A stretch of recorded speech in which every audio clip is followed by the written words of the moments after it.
Hi hello friends, నేను మీ doctor Sai Chandra, consultant orthopaedic surgeon, joint replacement and arthroscopy.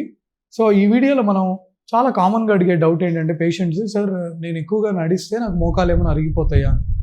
So మీ అందరికీ తెలుసు, వాకింగ్ అనేది చాలా చాలా హెల్ప్ఫుల్ అండి. వాకింగ్ చేయడం వల్ల మనకి చాలా రకాల ఉపయోగాలు ఉన్నాయి. But at the same time walking చేయడం వల్ల మోకాలు అరుగుతాయా అంటే, సో మీరు వెయిట్ కనుక more than 80 kgs, 90 kgs, 100 kgs ఉన్నారనుకోండి, మీ ఫస్ట్ ఫోకస్ వెయిట్ మీ హైట్కి తగ్గట్టు ఉండడం మీద ఫోకస్ చేయండి దయచేసి.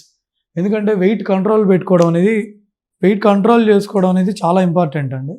ఎందుకంటే ఫర్ ఎగ్జాంపుల్ ఇప్పుడు 100 kgs పర్సన్ ఉన్నారనుకోండి, ఆయన వాకింగ్ చేశారనుకోండి, ఆ బరువు అంతా ఎవరి మీద పడాలి? మోకాళ్ళ మీద ఆబ్వియస్గా. సో 70 kg ఆయన ఉన్నాడు అనుకోండి, ఆయన నడుస్తున్నప్పుడు ఆయన మోకాళ్ళ మీద ఒక రకమైన లోడ్ ఉంటుంది. 100 kgs ఆయన ఉన్నప్పుడు, ఆయన నడుస్తున్నప్పుడు మోకాళ్ళ మీద ఒక రకమైన లోడ్ ఉంటుంది. సో ఆబ్వియస్గా మీరు బరువు ఎక్కువ ఉన్నారంటే, మీరు ఎక్కువ కనుక నడిచారంటే, మెట్లు ఎక్కడం దిగడం చేశారంటే, రన్నింగ్ కానీ, జంపింగ్ కానీ, జాగింగ్ కానీ చేశారంటే మీకు మోకాళ్ళు ఎక్కువ అరిగిపోయే అవకాశం చాలా ఎక్కువ.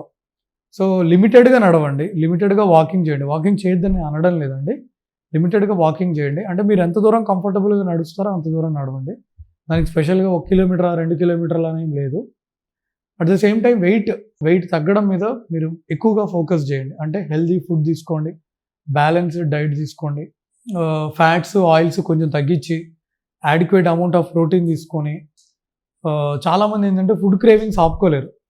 సో ప్లేట్ అంతా తినాలనుకుంటారు యూజువల్గా. సో హాఫ్ ప్లేట్ తింటూ మిగతా దాంట్లో కీరా కానీ ఇలాంటివి పెట్టుకుంటే మీకు ఆటోమేటిక్గా కడుపు ఫిల్ అవుతుంది. సో కీరా వల్ల అది కొంచెం అడ్వాంటేజ్. ఇంకోటి నైట్ మరీ 10కి 11కి 12కి కాకుండా కొంచెం యాజ్ ఎర్లీ యాజ్ పాసిబుల్ తినడానికి ట్రై చేస్తే సో మీరు వెయిట్ కూడా కంట్రోల్ అవుతారు. ఇంకోటి నేను చాలామందిని చూశాను, వెయిట్ తగ్గడం లేదంటారండి. సో వెయిట్ తగ్గడం లేదనుకున్న వాళ్ళు ఒకసారి థైరాయిడ్ ప్రొఫైల్ చేయించుకోండి. ఒకసారి థైరాయిడ్ స్పెషలిస్ట్ని, ఎండోక్రైనాలజిస్ట్ని ఆర్ జనరల్ ఫిజిషియన్ని కన్సల్ట్ అవ్వండి. ఎందుకంటే నేను రెగ్యులర్గా చూస్తూ ఉంటాను పేషెంట్స్ని, సార్ నేను ఈ మధ్య బాగా లావ్ అయిపోయానండి, తినకపోయినా లావ్ అయిపోతున్నా, థైరాయిడ్ ఉందేమో అని కొన్నిసార్లు మనకు డౌట్ వస్తూ ఉంటుంది. సో డౌట్ ఉంటే చేయించుకోండి, లేదా దగ్గరలో ఉన్న డయాబెటాలజిస్ట్ని కానీ, జనరల్ ఫిజిషియన్ కానీ, ఎండోక్రైనాలజిస్ట్ని కన్సల్ట్ అవ్వండి. సో ఇది ఫ్రెండ్స్ ఈ వీడియోలో. మీకు ఏమైనా డౌట్స్ ఉంటే కింద కామెంట్స్లో తెలియజేయండి. Thank you.